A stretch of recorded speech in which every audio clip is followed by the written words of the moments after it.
Au nom du Père, du Fils et du Saint-Esprit, ainsi soit-il. Je voudrais à nouveau revenir sur ce temps de l'Avent, très important, puisqu'il est un rappel à désirer la venue du Seigneur, à désirer le Seigneur. Il est un rappel à désirer voir son règne advenir.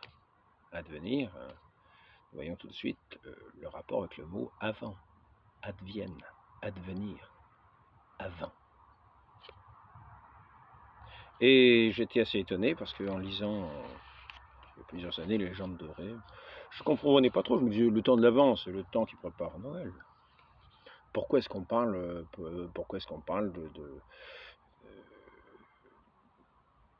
cette venue dans la gloire du Christ? Pourquoi est-ce qu'on parle de ce règne présent? C'est très intéressant.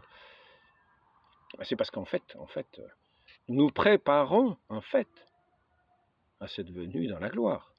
Cette venue dans la gloire qui concernera tout homme, mort ou vivant. Les morts ressusciteront et verront le Seigneur dans sa gloire. Déjà, à la mort, au jugement particulier,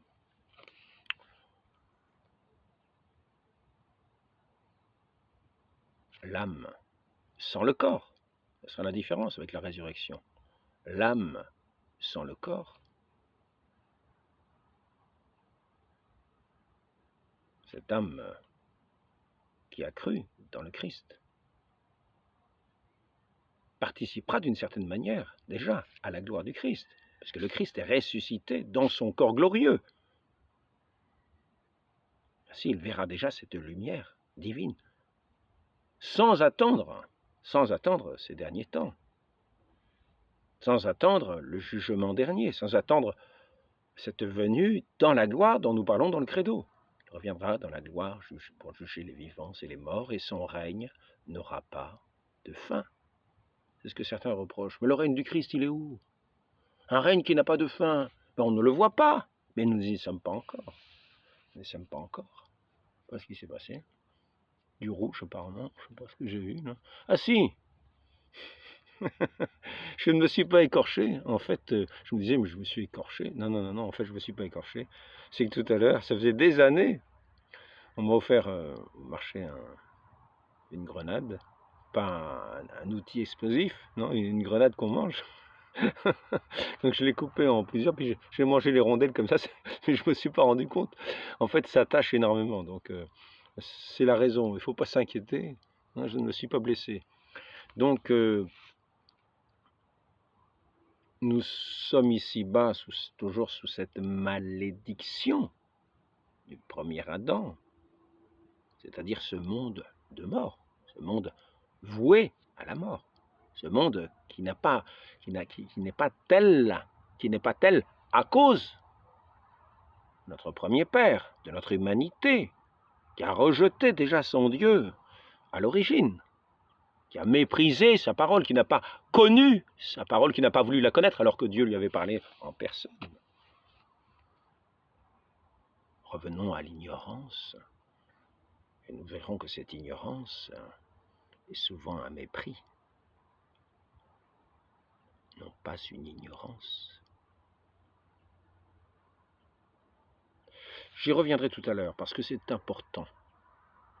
Là, nous allons entrer dans la connaissance, parce que nous nous préparons dans ce temps liturgique à ce temps, à cet avènement glorieux du Christ. C'est ce dont nous avons parlé plusieurs fois. Viens, Seigneur Jésus, viens. Nous l'appelons à venir.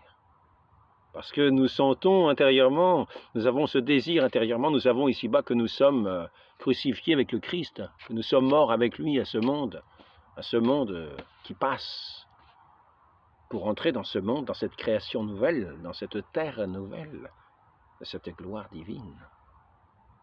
Et là, c'est le règne éternel, promis par les prophètes, de celui qui viendrait, de ce Messie qui viendrait, qui établirait son règne éternel. Ce règne éternel des enfants de Dieu, car Dieu, dans ce sens-là, n'a pas fait la mort. Mais il nous veut, et il nous veut comme enfants de Dieu, semblables à lui, pour chanter éternellement sa louange, dans sa gloire, dans sa vision glorieuse, et nous-mêmes resplendissant de cette lumière divine, dans la plénitude des enfants de Dieu, la liberté, la plénitude des enfants de Dieu.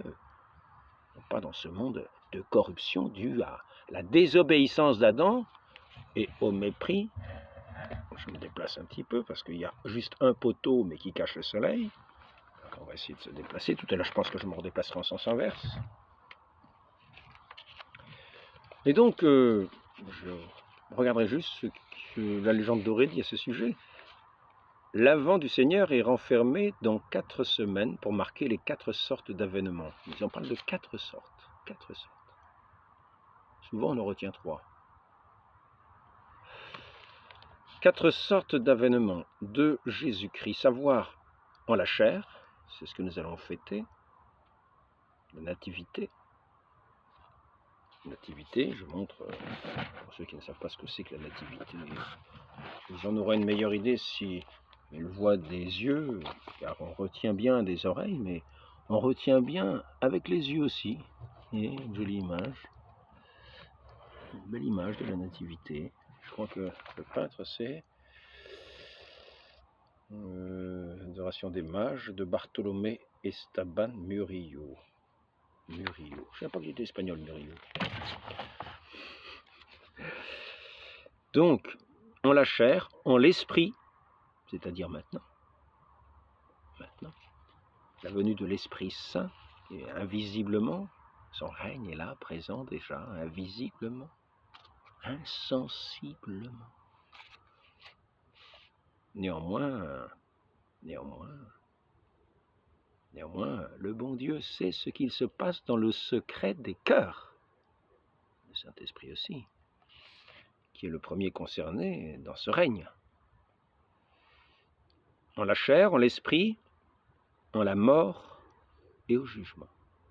La mort, donc, le jugement particulier. Pas la peine non plus de se dire, oh, vous savez, on a le temps, c'est encore dans 3000 ans.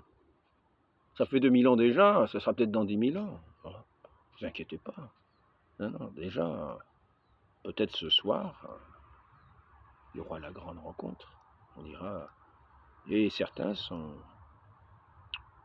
désireux, comme saint Paul le soulignait. Mon désir est déjà de quitter ce monde. Si je ne vous étais pas utile ici-bas, mon désir serait déjà d'être auprès du Seigneur, de mourir déjà en ce monde et d'être auprès du Seigneur. Pour ceux qui disent, oh, vous savez, on est tous en train de dormir après la mort. Non. Saint Paul le dit clairement. Il souhaite mourir pour être auprès du Seigneur, immédiatement. Parce qu'il a vraiment ce désir. Et c'est ce désir que dans ce temps de l'Avent, on essaie de faire grandir. Et comment amener le désir de ce règne de Dieu sans en avoir peur? Car nous parlons bien d'un jugement dernier. Il reviendra dans la gloire pour juger les vivants et les morts. Alors c'est vrai, ce sera la pleine lumière. Nous en avons à la transfiguration une idée, c'est la pleine, c'est la lumière radieuse. Mais cette lumière qui pénètre, cette lumière divine qui pénètre les cœurs et qui sonde les cœurs et les esprits et les âmes, qui est à propre de juger toutes choses. La lumière de l'amour.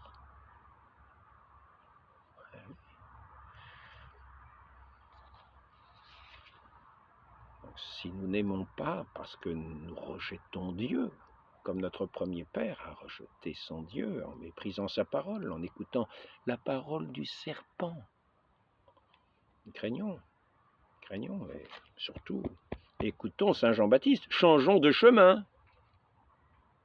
Laissons les côtés sinueux, préférons rendre droit les chemins. Donc, l'Avent du Seigneur est renfermé dans 4 semaines pour marquer les 4 sortes d'avènements de Jésus-Christ, savoir en la chair, en l'esprit, en la mort et au jugement. La dernière semaine n'est pas tout à fait complète, parce que la gloire qui sera accordée aux saints lors du dernier avènement n'aura jamais de fin. C'est son règne éternel. Donc, je ne vais pas m'attarder là, mais ceci dit, on comprend que il nous faille connaître notre Dieu. Et comment notre Dieu nous apprend-il à le connaître? Celui qui sera le maître du jugement, celui qui sera le juge lors du jugement dernier, qui sera notre juge. Il faut apprendre à le connaître pour ne pas en avoir peur. Le craindre, c'est-à-dire non pas craindre les regards des gens. Vous savez, que dira-t-on? Que dira-t-on?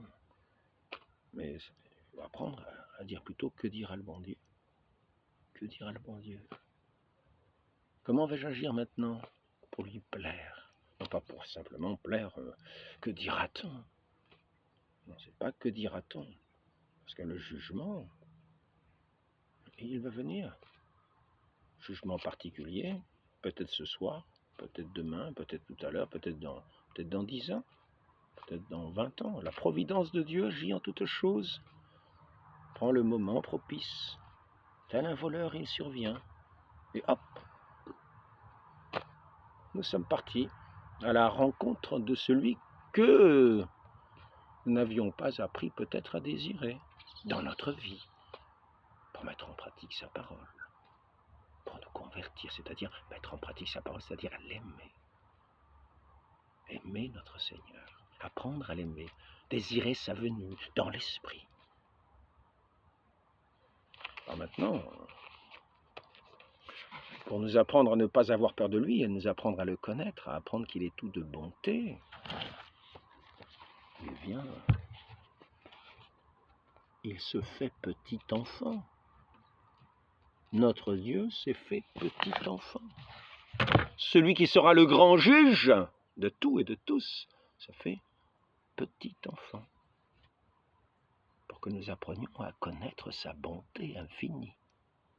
Et que nous apprenions à ne pas douter de lui, mais à l'aimer. À l'aimer.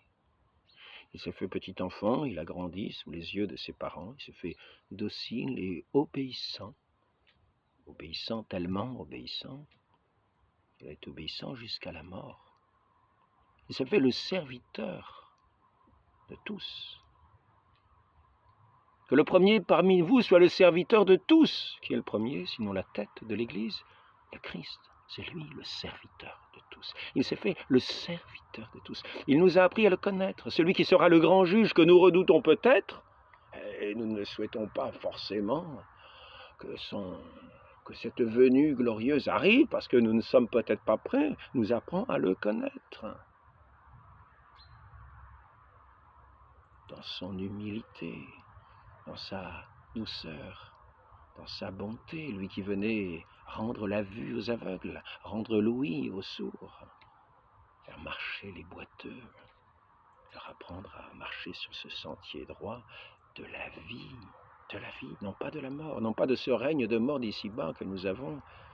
Ne comptons pas sur ce règne de mort ici-bas, ne comptons pas sur les jugements de ce monde d'ici-bas, non. Lorsque nous connaîtrons ce qui est dit ici, la mort, nous serons devant notre Dieu, et là, il ne s'agira pas de dire que dira-t-on? Non, le que dira-t-on, le quand dira-t-on de ce monde qui passe, il ne faut pas trop en tenir compte. Nous devons mourir à ce monde qui passe. Nous ne sommes plus du monde, nous ne sommes pas du monde, nous sommes des étrangers dans ce monde. Nous avons notre foi, nous avons mis notre foi en celui qui nous a appris à le connaître, qui est venu dans ce monde comme un petit enfant, qui a fait tant de merveilles et de miracles dans sa providence. Il est celui le bon pasteur qui vient chercher la brebis perdue. La brebis perdue égarée que personne ne voit. Lui, il la voit et il va la chercher. Mais on ne parle pas d'un bouc qui se rebute. Non, il parle bien de la brebis perdue. Parce qu'il y a bien une différence entre les boucs et les brebis. Notre Seigneur ne dit pas qu'il va chercher les boucs et les brebis. Non, les boucs, ils iront à gauche lors du jugement. Donc, faisons bien attention. Faisons bien attention. Apprenons à connaître notre Dieu, c'est-à-dire à l'estimer, à l'adorer, le connaître pour l'aimer. Car qui connaît Dieu l'aime. l'aime parce qu'il est infiniment aimable.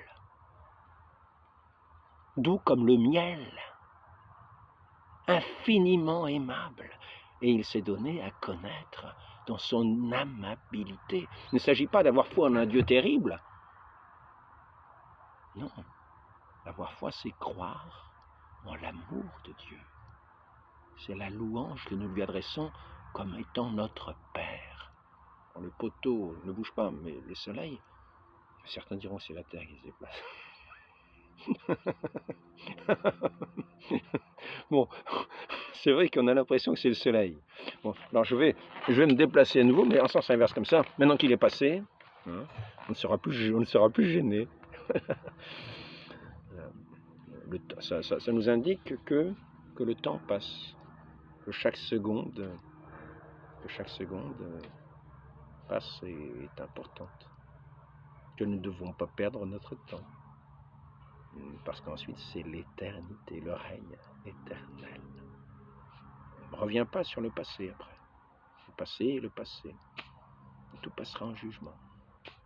Nous devons demander pardon. Nous aurons à ce moment-là, si nous reconnaissons cette bonté de Dieu qui nous accorde le pardon, rémission de péché. Mais si nous continuerions à l'injurier en disant qu'il est mauvais, nous ne le connaissons pas, nous n'écoutons pas sa parole, nous refusons d'écouter, nous refusons de croire en lui. Nous n'y croyons pas, nous ne l'écoutons pas. Et c'est ici que je voudrais en venir, à la connaissance. Je voudrais en revenir au baptême. Avant de parler de la connaissance, j'en ai déjà dit un mot l'autre jour, parce que nous renaissons par le baptême comme enfants de Dieu. Parce que ce règne de gloire viendra dans la gloire pour juger les vivants et les morts. Tous les enfants de Dieu, ceux qui sont devenus enfants de Dieu, ceux qui ont cru en lui, qui ont reçu sa parole, ce Verbe éternel, qui sont devenus enfants de Dieu, entrent dans cette gloire éternelle, dans cette lumière sans fin, dans cette lumière bienheureuse. Donc, je reviens, si je ne perds pas trop de temps, un jour je me parlais du baptême, nécessité du baptême. Le baptême, le Seigneur lui-même affirme que le baptême est nécessaire pour le salut. Je rappelle ceci parce que nous entendons, l'autre fois j'ai entendu un prêtre qui disait qu'il y avait d'autres moyens. Il y avait d'autres moyens. Parce qu'il n'y a pas que les chrétiens, il y avait d'autres moyens. J'entendais un prêtre en gros qui disait ça, il disait pas parce qu'il n'y a pas que les chrétiens, mais sous-entendu, tout le monde n'a pas la connaissance, tout le monde n'a pas ceci, tout le monde n'a pas la connaissance. Par conséquent, tout le monde ne va pas aller forcément à l'église, et il y a d'autres moyens. Donc je reviens au catéchisme. Le Seigneur lui-même affirme que le baptême est nécessaire au salut.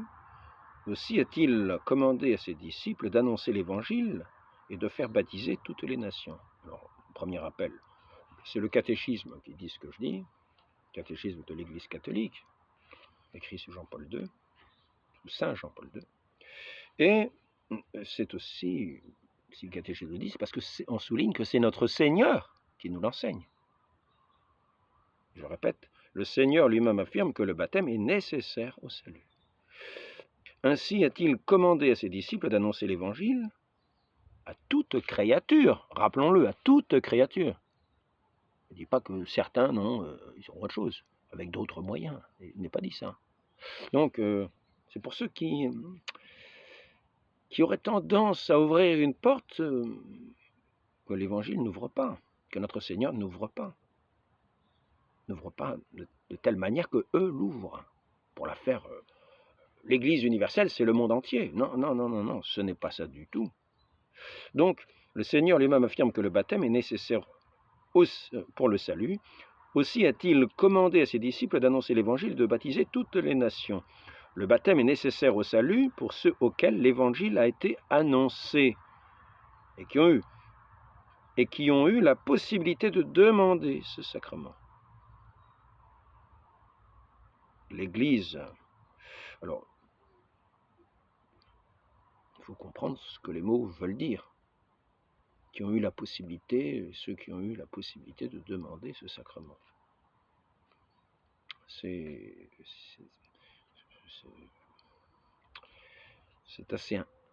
assez large et assez imprécis. En même temps, ceux qui ont connaissance de ce que c'est que le baptême, étant donné que toute personne, même des personnes athées, peuvent être ministres du baptême. C'est-à-dire, quand on veut être baptisé, même par un athée, s'il verse de l'eau sur la tête de celui qui le demande, avec l'intention de faire ce que fait l'Église, non pas par moquerie, il y a le baptême de la personne, pour la personne qui le demande. À la personne qui est athée, communiste, ou tout ce qu'on veut, hérétique, n'importe quoi, quelqu'un qui n'a pas la foi catholique peut verser de l'eau sur la tête ou faire prendre. Le baptême veut dire plonger dans cette eau, on est plongé dans le Christ, on est plongé dans la mort du Christ pour ressusciter avec lui. Comme lors du baptême du Christ, il est plongé dans l'eau comme dans la mort, qui préfigure déjà la croix, par laquelle il va nous donner sa vie, va verser son sang, va nous laver de nos péchés, par le mérite de ce sang précieux, nous allons être lavés de nos péchés, et ces eaux saintes du baptême vont nous communiquer le mérite de ce sang précieux pour effacer nos péchés. Et c'est ainsi que nous renaissons comme des créatures nouvelles pour l'âme, pas encore pour le corps qui, lui, va être souvent corrompu. On voit des saints avec incorruption ou incorruptibilité, incorruptibilité de leur corps. Des années après, 50 ans après, vous voyez encore la chair souple, vous ouvrir l'œil, Catherine Labouré, on ouvrait l'œil encore, on voyait son œil bleu 50 ans après sa mort. Je crois que c'est à peu près 50 ans après sa mort qu'on a dû ouvrir le cercueil pour faire l'enquête de canonisation. Un prêtre avec qui je me trouvais était dans la chapelle des Filles de la Charité quand est défilé devant le cercueil ouvert de Catherine Labouré. Il lui a serré, il ne fallait pas le faire, mais il l'a fait quand même. Il avait un certain âge. Il aurait aujourd'hui, il était de 1914, il aurait aujourd'hui, je crois bien, quelque chose comme 116 ans, bientôt. Donc, le baptême nécessaire au salut pour ceux auxquels l'évangile a été annoncé et qui ont eu la possibilité de demander ce sacrement. L'Église ne connaît pas d'autre moyen que le baptême. L'Église ne connaît pas d'autre moyen. Voilà, pour ceux qui disent qu'il y a d'autres moyens, sachez que si vous êtes de l'Église, vous ne connaissez pas d'autre moyen. L'Église ne connaît pas d'autre moyen, je le répète, c'est marqué là, numéro 1257 du catéchisme écrit sous Jean-Paul II. L'Église ne connaît pas d'autre moyen que le baptême pour assurer l'entrée dans la béatitude éternelle. C'est pourquoi elle se garde de négliger la mission qu'elle a reçue du Seigneur de faire renaître de l'eau et de l'esprit. Voilà, de l'eau, on en a à côté. Oui.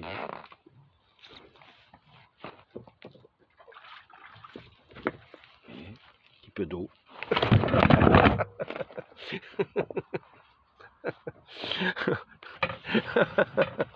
En me levant, alors pour une fois, c'est la deuxième fois que je suis assis sur un siège. Alors en me levant, le siège est parti, le siège s'est cassé la figure. Donc j'ai voulu me rasseoir, c'est moi qui me suis cassé la figure. Donc j'avais pris de l'eau, et il en reste encore un petit peu. On voit la main qui vrille.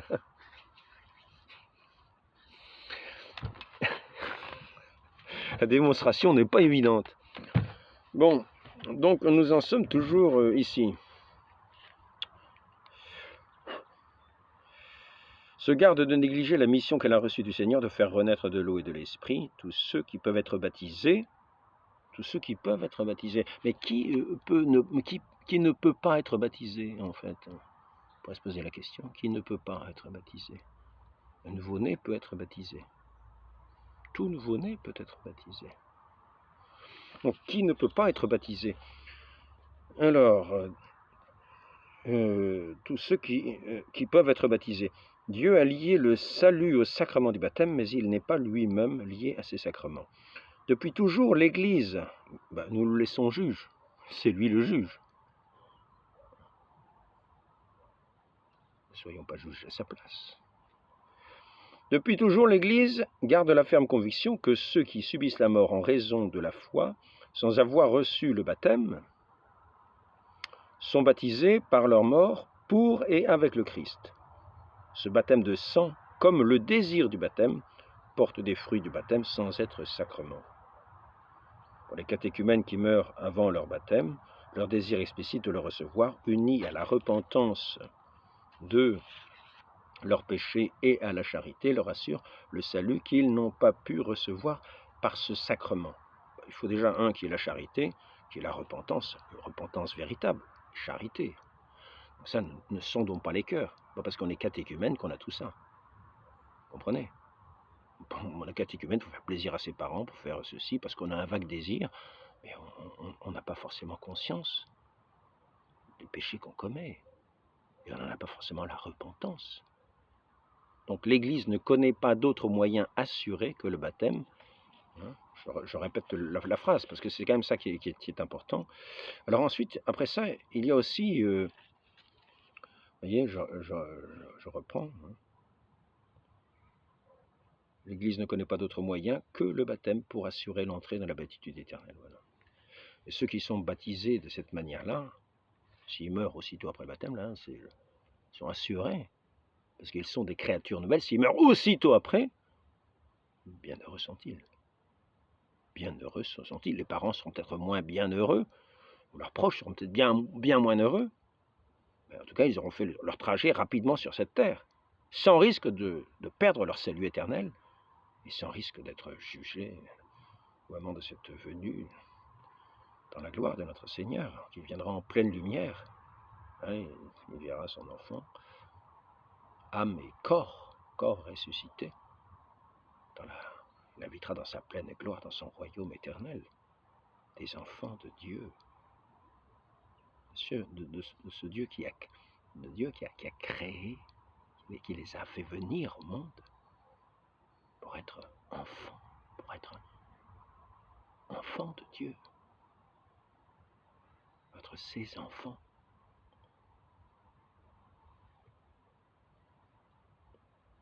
Leur parler comme à leur Père, dans cet amour, dans ce lien intime de l'amour, dans l'Esprit Saint. Donc,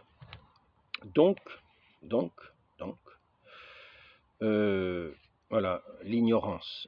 Tout à l'heure je disais, il ne faut pas élargir l'ignorance au-delà de d'une fausse générosité, c'est-à-dire, comme on a peur un petit peu d'annoncer, comme on a honte du Christ et qu'on rougit de lui, on a peur d'annoncer l'Évangile, parce qu'on a peur de passer pour un gaga, pour un fou, pour tout ce qu'on veut. Parce que le monde, vous savez, on a peur d'être étranger au monde. On aime bien échapper au quand dira-t-on, que dira-t-on, oui, que dira-t-on.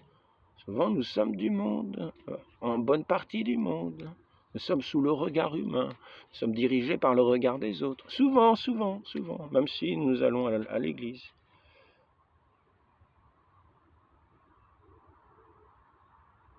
Parce que, malheureusement, nous ne souhaitons pas suffisamment voir la venue de ce règne de notre Dieu. Disons, oh, vous savez, le ciel, ben d'accord, oui, mais on a le temps. Non, c'est pas ce que disait Saint Paul. Saint Paul disait, oui, je voudrais y être maintenant, mais s'il est plus utile que je reste, je resterai. C'est un sacrifice de sa part. Donc, sujet de cette connaissance, la connaissance, je rappellerai que la connaissance,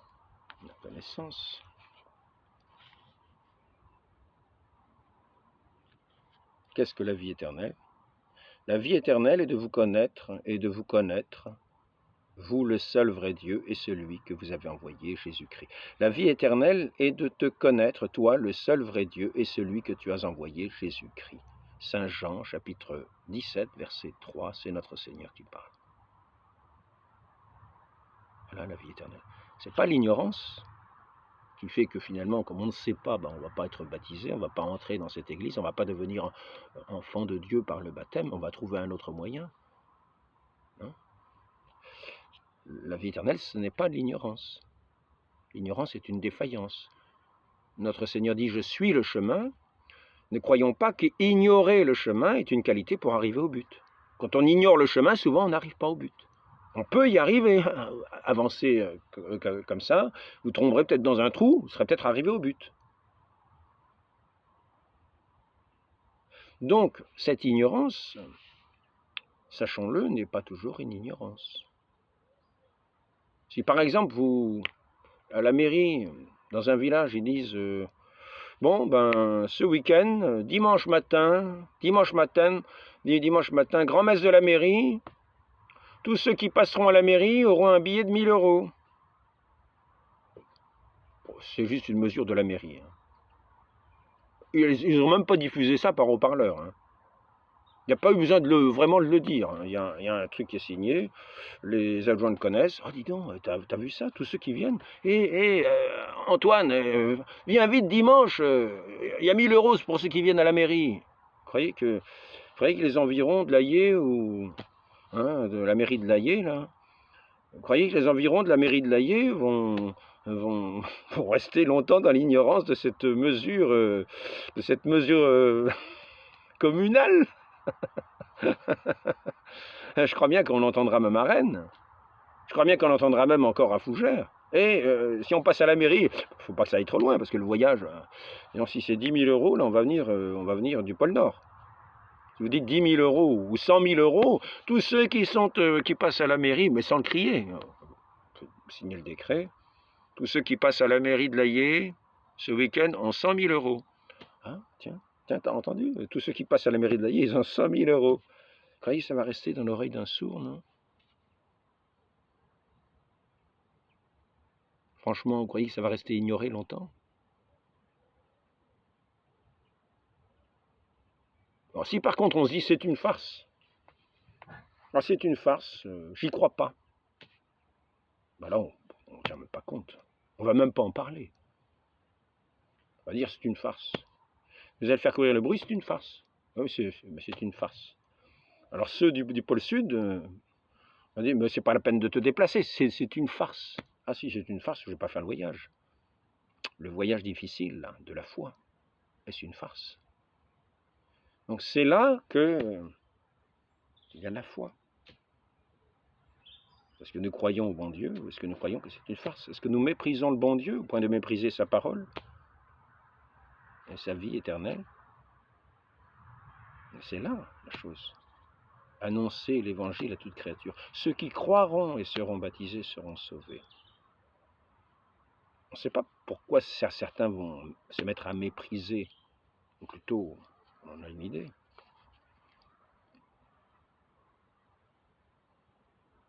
Celui qui ne croit pas est déjà jugé parce qu'il n'a pas cru au Fils unique de Dieu.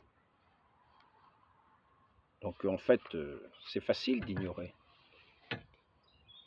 Vous méprisez ce que vous entendez, ou celui que vous entendez, vous ne tenez pas compte de ce qu'il dit. Il vous a pourtant parlé, vous l'avez pourtant entendu. Et notre Seigneur vous dira, ils ont des oreilles pour ne pas entendre, des yeux pour ne pas voir. Pourquoi ignorent-ils? Parce qu'ils n'ont pas cru. On leur a répété 100 fois la chose. Croyons-nous que l'Évangile n'ait pas fait déjà le tour du monde?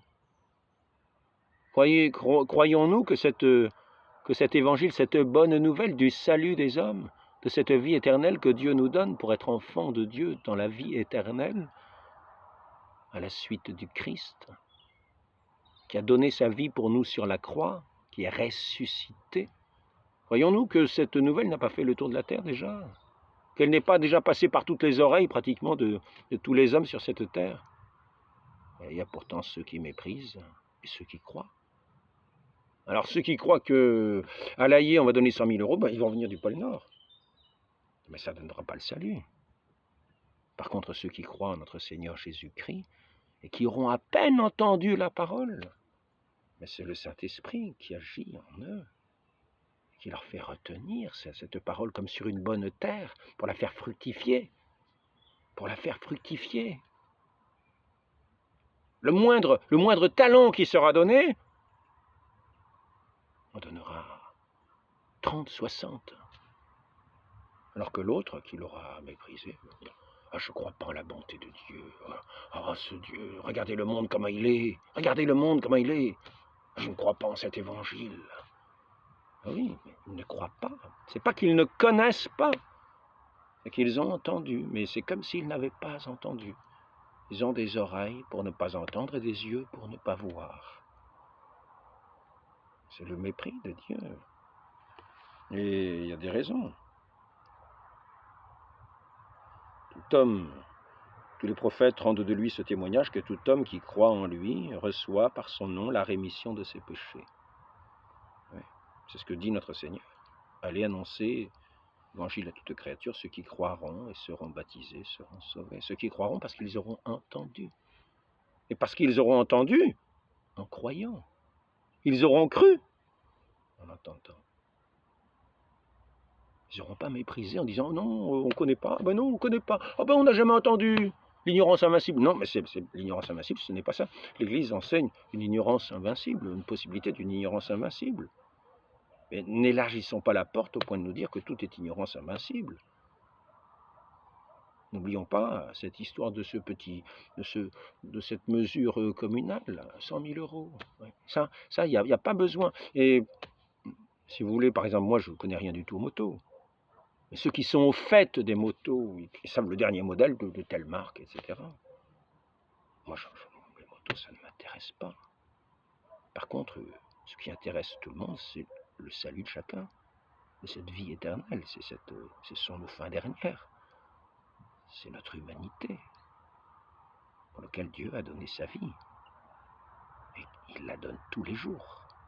Il advient tous les jours, de 4 manières différentes. Il est advenu par le passé dans la chair, le Christ, fait homme, qui a vécu parmi les hommes, qui a guéri les malades, fait marcher les boiteux, fait entendre les sourds, rendre la vue aux aveugles, ressusciter les morts, annoncer la bonne nouvelle aux pauvres.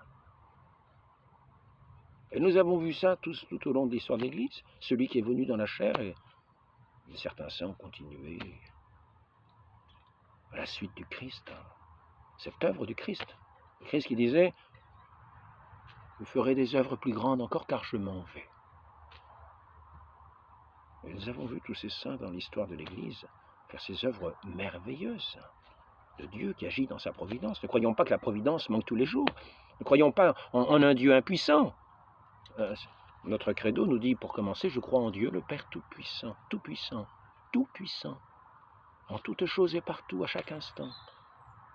Ne disons pas, si nous croyons en un Dieu impuissant, ça veut dire, Seigneur, j'aimerais bien quand même, il va vous dire, excusez-moi, je suis fatigué aujourd'hui. Aujourd'hui c'est dimanche, je me repose, hein, je suis fatigué, donc il ne faut pas me déranger. Si vous voulez, j'ai l'âge que j'ai. Ouais, non. Nous croyons en un Dieu tout-puissant qui agit en toutes choses, selon sa providence. Alors là, je vais montrer ce que c'est que la providence, parce que nous avons l'ignorance et nous avons aussi les accidents. Dieu agit dans sa providence, en toutes choses. Et il veut que tout homme soit sauvé et reçoive le baptême. Il le veut, il le dit. Comment il le dit? Allez annoncer l'évangile à toute créature. Ceux qui croiront et seront baptisés seront sauvés. Ce n'est pas une nouvelle importante qui est plus importante que 100 000 € gagnés le week-end. Ça ne nous concerne pas au premier chef. N'oublions pas que personne ne peut dire Jésus-Christ est Seigneur si ce n'est le Saint-Esprit qui le lui inspire. C'est ce que dit l'apôtre Saint Paul et c'est ce que dit aussi des papes, l'enseignement de l'Église. Donc la providence en toute chose, même du point de vue spirituel, du point de vue de la connaissance, nous devons préparer le chemin du Seigneur, le désirer sa venue. C'est ce à quoi nous invite ce temps de l'Avent, le désirer. Plus que 100 000 €, aller chercher à la mairie. Le désirer du fond du cœur, du fond de toute notre âme, de toute notre force, de tout notre esprit. Le désirer, parce qu'il est notre vie, notre salut. Sinon, nous avons des oreilles pour ne pas entendre et nous dirons « Oh ben je ne connais pas ». Oui, c'est vrai, effectivement, nous ne connaissons pas puisque nous méprisons, nous rejetons. La lumière qui vient dans le monde, nous la rejetons. La lumière est venue dans le monde et les ténèbres ne l'ont pas accueillie. Certains disent « Ils ne l'ont pas arrêtée », comme si, voilà, ils ne l'ont pas arrêtée aussi, ils ne l'arrêteront pas. Au jugement, tout sera connu, dévoilé. En attendant, les ténèbres ne l'ont pas reçu, le rejettent. Et notre Seigneur nous dit au chapitre 3 dans Saint Jean que c'est parce que leurs œuvres étaient mauvaises qu'ils ne veulent pas venir à la lumière. Nous sommes dans la suite du vieil homme, Adam, qui écoute toujours, non pas le bon Dieu.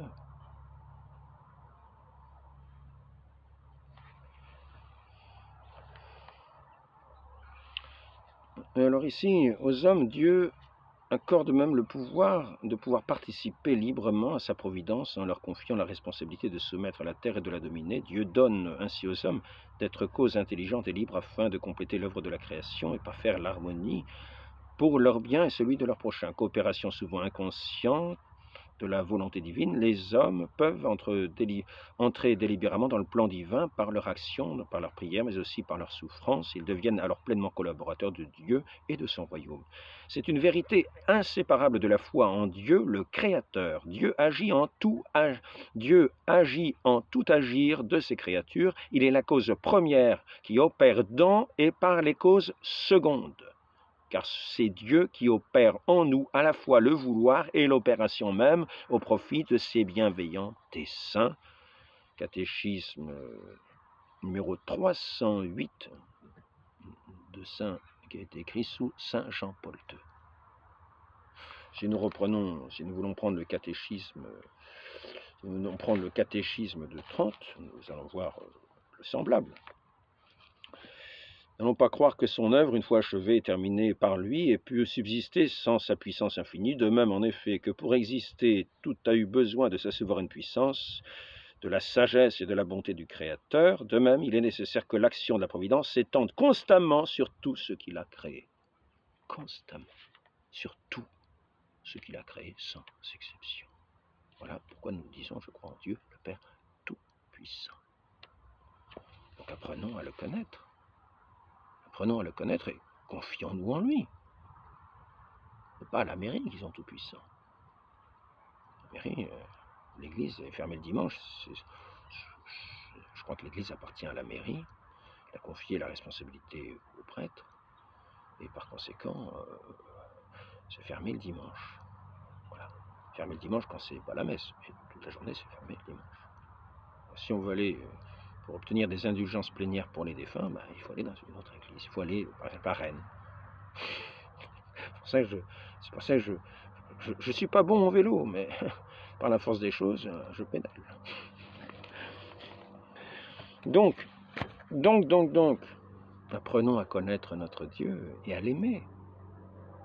Apprenons à le désirer. C'est ce temps de l'Avent, parce que nous voyons bien, nous avons perdu nos proches, et nous savons bien quelle est ici-bas notre fin.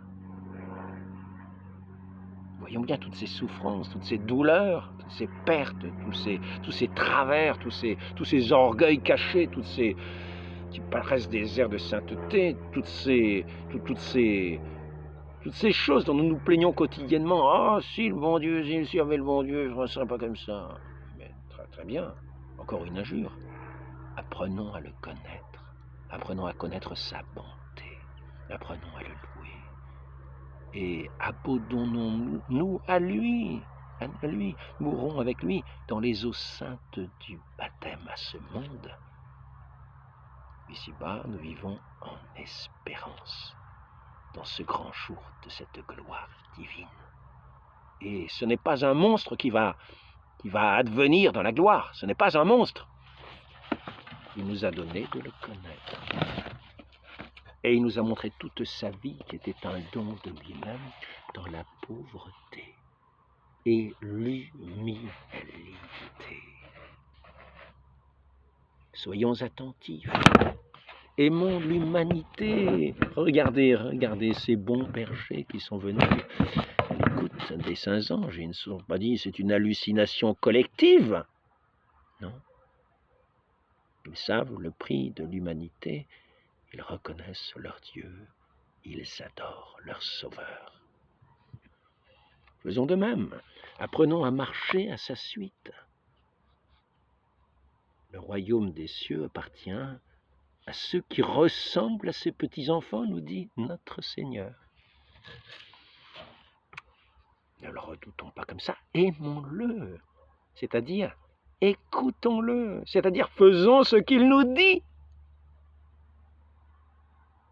Lui qui est la bonté même. Ah, c'est sûr, ici-bas, il faudra souffrir toutes les contradictions de ceux qui préfèrent aller chercher les 100 000 € à la mairie en venant du bout du monde, qui, eux, le reste importe peu, qui vont vous marcher dessus pour y arriver avant vous, mais vous n'irez peut-être pas. Parce que vous avez une autre démarche, une autre recherche, un autre trésor plus précieux que vous cultivez comme cette graine de cette parole divine qui vient germer dans nos cœurs pour être pleinement épanoui dans la gloire, pleinement révélé dans cette gloire. À la mesure de cet amour, nous serons jugés, à la mesure de ses œuvres, autant dire, de ses œuvres de l'amour. Je vais arrêter là cet entretien. Donc, ne bénissons pas ce que nous appelons ignorance et qui n'est que mépris de Dieu. N'oublions pas. Les choses qui nous intéressent, on ira les chercher jusqu'au bout du monde. Donc, n'appelons pas ignorance ce qui est mépris.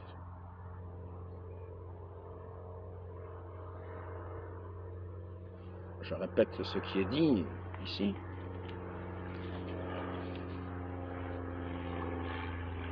Ce n'est pas la peine. Nous l'avons suffisamment entendu. Donc,